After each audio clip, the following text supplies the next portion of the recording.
Znači, ti si imao tu taj narativ takozvani, oni su sad promenili to veliki reset u veliki narativ, mislim, to niko nije primetio, bio je taj narativ oko epidemije i meni je sve vreme bilo bizarno da ti kad čitaš medicinske časopise, to ništa ne piše u medicinskim časopisima, a ovi svetske zdravstvene to izjavljuju i sprovode.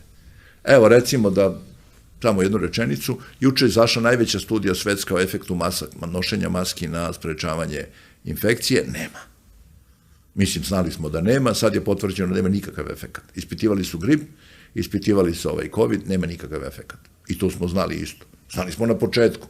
I svetska zdravstvena do početka COVID-a je govorila da ne treba se nose maske, a onda posebno treba. I tako.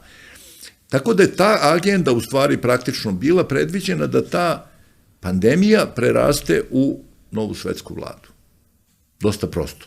I dosta dobar plan, mislim, naš ovoga. I verovatno bi on bio realizovan da se opet nije isprečila Kina i Rusija.